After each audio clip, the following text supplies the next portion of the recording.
Okay, so what we have here is a quick demonstration of the Intelli-Cell Model 112, which is a sophisticated battery analyzing and charging system, which means that any type of battery, from the smallest little nickel cadmium 1.2 volt baby little AAA all the way up to a 7 amp lead acid battery from a uninterruptible power supply. So we're going to give you some demonstrations. Batteries can either be put on the plate here with adjustable contacts, which go side to side, plus also elevate up and down. There's a temperature sensor in the plate. There's also a plug that plugs into here, and on the end of the plug we've got two sets of connectors. And this one here has 1/4-inch connectors, which you can connect to a lead acid battery or to our handy little cell. This is a AA thing, up to 4 cells. You could put the negative terminal, for example, over here, and then the positive for either 1, 2, 3, or 4 batteries. We have these in AAA as well. For now, we're just going to do a really popular battery. Here's just a standard lithium-ion battery from an old cell phone. The Intelli-Cell will change polarity automatically. Right now, the LED here is indicating that this terminal here is positive. This particular battery has a negative terminal on the left, positive on the right, so if we hook it up backwards, it's not going to hurt anything. You just have to adjust the contacts so they match up exactly. And when they do, you can see it automatically switch polarity. I'm just going to put down this holder here. They measured the battery's voltage, and right now, because the battery is somewhat discharged, it thinks it's a nickel metal cadmium at 3.6 volts because I've been using this battery and it's been discharging all day. But you can select a different type of battery. For example, this happens to be a lithium-ion 3.6 volts. And you can get any type of battery you want, all the way down again to just a single, single cell battery, 1.2 volts. There's sealed lead acid, there's nickel cadmium, nickel metal hydride, lithium phosphate, there's nickel cadmium, there's a 2 battery pack. Here's your lithium-ion 3.6 volts. So we'll enter it. Now it's going to ask the amp hours. This will go anywhere from 400 milliamp hours all the way up to 5,000 milliamp hours or 5 amp hours. So you just hold it up or down till you get the size of the battery. This particular battery is 1.1 amp or 1100 milliamp hours, and we'll enter that. At this point, it's suggesting that you can either restore the battery, which you would do if it was a nickel metal hydride or nickel cadmium in particular, or you could just charge the battery normally, or charge the battery quickly with the fast charge mode, or you can analyze it. And there's 2 types of analyzing. This analyze function is a very detailed function that could take up to 2 hours, and it'll give you the precise milliamp hour rating of the battery. If you don't want to wait that long, you can use the quick test, which only takes 2 minutes. Now, for example, we're going to do quick test right now, and on quick test, what it will do, it'll discharge the battery at precisely half of its rating. So 1100 milliamps is going to discharge it around half an amp. And it's going to analyze the beginning voltage first, which we know is 3.6 volts. And at this point, it's discharging the battery at half an amp. And when it's done, after 2 minutes, it'll give us the final voltage, and then it'll give us a quality factor. And it's a mathematical figure that's derived from the difference in voltage between the starting voltage without load and the ending voltage under load, divided by the amount of time it took with the load as a factor, and it'll give us a percentage rating. 100% would be if the battery was still perfectly charged when it was done. That'll probably never happen. But just like going to high school, 90% and above, top quality battery, probably brand new.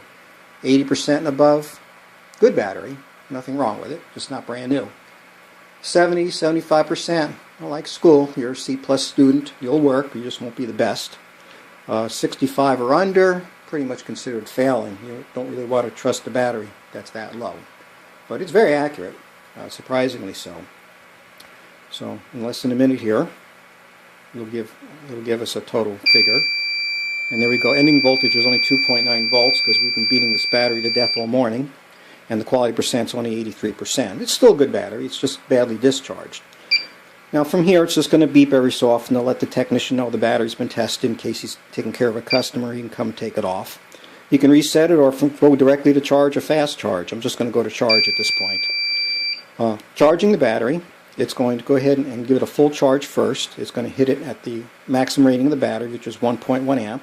and you can see it's going back and forth right now. It's kind of varying the charge.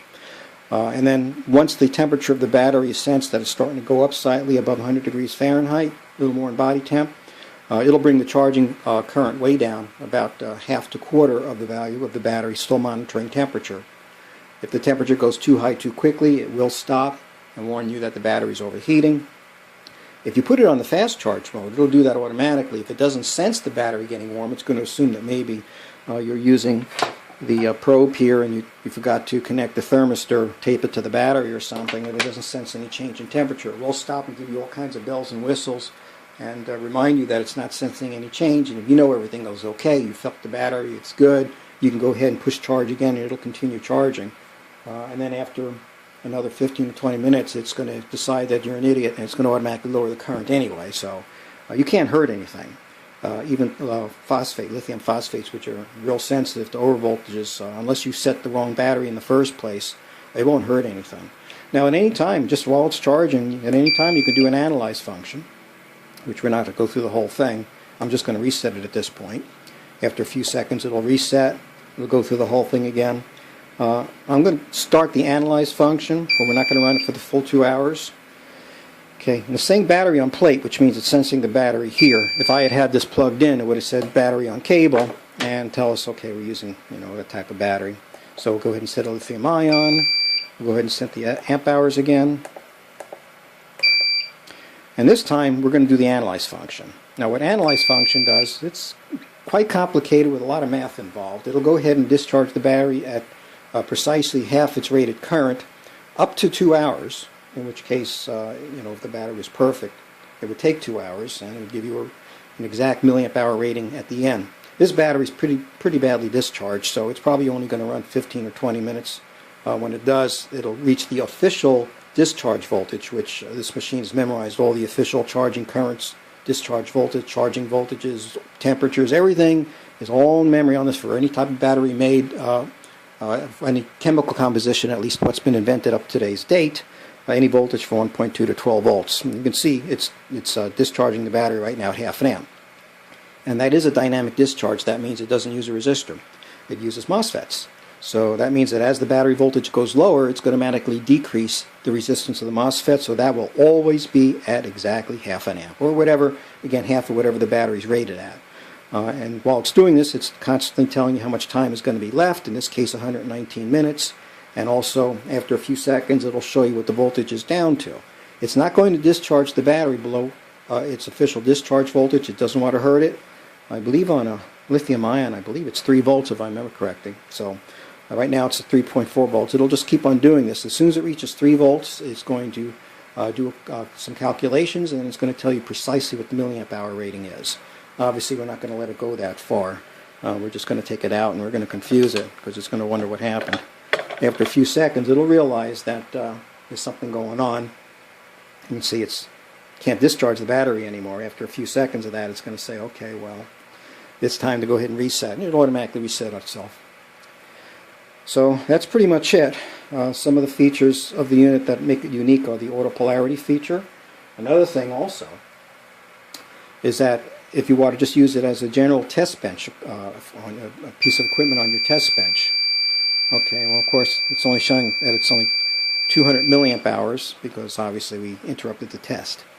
But at any rate, as a general test bench, it's also a handy continuity tester. You could use the leads at the end of the plug, which plugs in here, or I'm just going to short the battery contacts here, and you'll see it'll tell you short across input.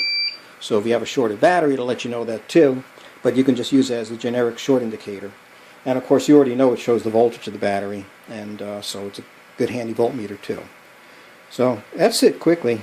Just one other thing to show you is that, say for example, the battery is so discharged that it's not even showing the voltage and it's just ignoring it. You can always preset it ahead of time. So if you know it's a lithium, you can go ahead and just set it for lithium right off the bat. And when you do that, enter all the information of what you know you're going to use. Whatever you want to do in the way of current and so on and so forth. And that way, it's already set up for the battery. It'll still use autopolarity if it needs to. But the beauty of this, again, is that the battery is completely discharged, and you can't automatically figure out what type of battery it is. You can still preset it. That being said, a battery that shows 0 volts probably is pointless to charge anyway, because if it's a lithium, it's going to be bad. If it's a nickel metal hydride, it's probably going to be bad, and if it's a nickel cadmium, it most definitely will be bad because it's shorted. And once those whiskers short through that insulation barrier in a nickel cadmium battery, you can go ahead and restore it as much as you want. It'll run one cycle and then short again. So that's just how they are. But again, it's a smart machine. It knows what type of battery. It knows you can't fast charge a smart battery, for example, like the Motorola's or Palm Pilots, but you can fast charge a dumb battery, like an Apple, for example. Apple batteries are dumb. I can tell you that personally. But at any rate, that's the Intelli-Cell unit, and we're just going to go ahead and turn it off. And that concludes the demonstration for today.